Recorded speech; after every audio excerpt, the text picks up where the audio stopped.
For the eyes of the Lord run to and fro throughout the whole earth to show himself strong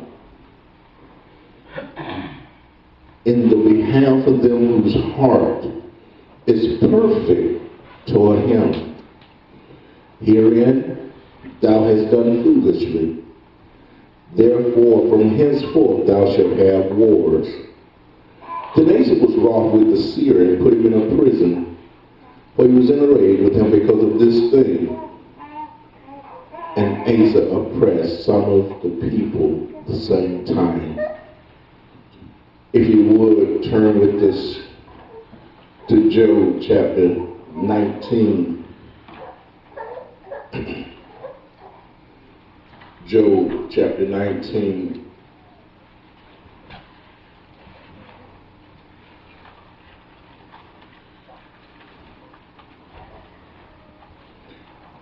Look at verse number 21 through verses number 29.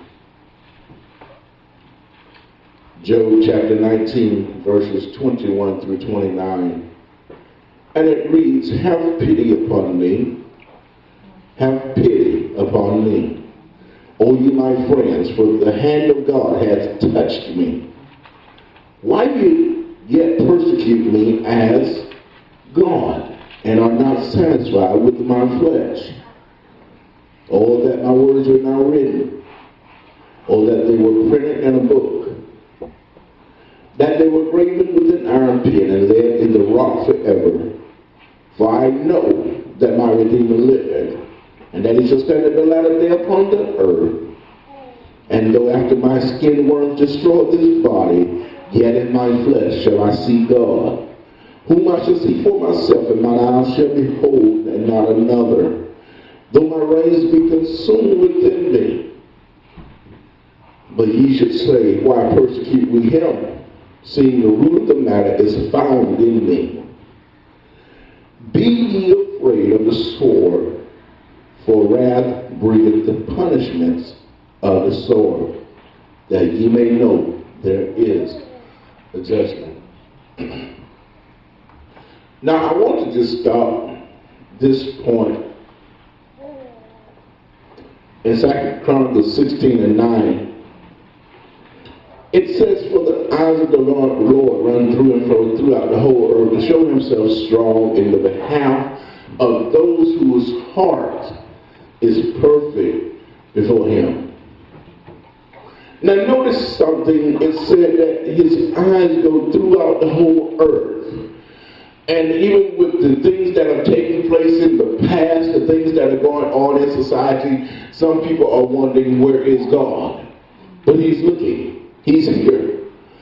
And then sometimes even in your own life you wonder, God, where have you been? Why are you not looking down upon me? Why are you allowing these things to take place? Well, that's what God does. He allows certain things to take place, but at the same time, he's not the cause of it. He allows it. See, there's good and bad on each side. The Bible said that he will shine upon the just or rain upon the just as well as the unjust. Which are you determines the outcome of what you would do or how you would progress or how you would end up. Because in the outcome, if you're the one that's evil, you know that Bible says hell has enlarged herself without measure. So if you don't accept the Lord Jesus Christ, then you know where you're going. Now, there are some that don't believe in hell. There are some that don't believe that there's life after death. They think that when you're dead, you're done. But I guarantee you that if you go ahead and decide to die, and then you come on back and tell us after. Just go ahead and die. Make a perfect example and see what's the outcome going to be, because you will find out. The worm don't never die. Even in hell, there is turmoil. You would think that if there was supposed to be peace at the end, and I don't do right now, but at the end I'll still have peace. You would think that people that are killing and people that are lying and people that are molesting and raping and doing all kinds of sin, you would think that at the end they would have peace. No, they won't. You notice something in this passage. Asa was mad because the seer told him, said, look, you turned away from God. You trusted in them. You didn't trust in God. But when you trusted God, the enemy was in your hand. You had the enemy defeated. What happens when people turn away from God? You're responsible for your own.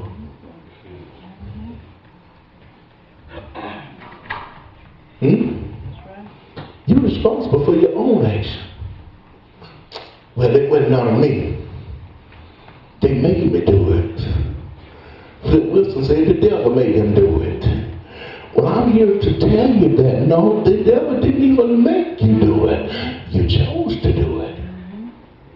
And when you choose, the Bible says, choose you this day whom you're going to serve.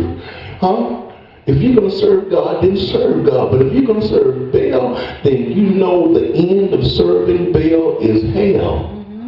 I'm at a point where we've got to understand that he saw me win. Now you make the difference. You put the ending of that statement. He saw me win. Was I good, bad, or indifferent? We sang that song about Santa Claus coming, and we used to tell the children, or the children we used to be told, I ain't never told my children there'd be no pepper in the eyes.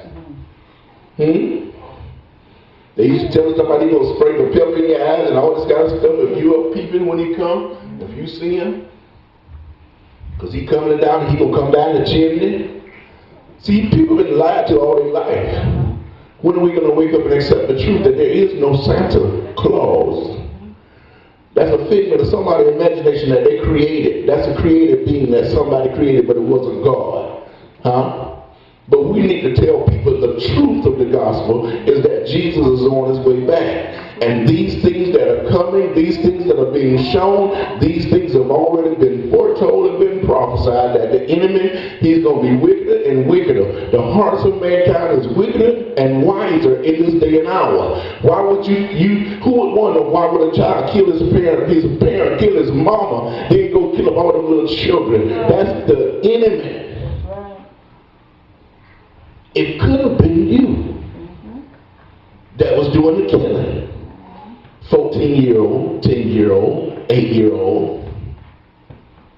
You see what children are killing, even at age of 5 and 6. They watching TV, they seeing all some stuff, they see their parents do all that kind of stuff, they see what goes on at the houses, they see what goes across the street, they see what goes on across the TVs, they see what goes across the airways, they hear all these things, and they take note.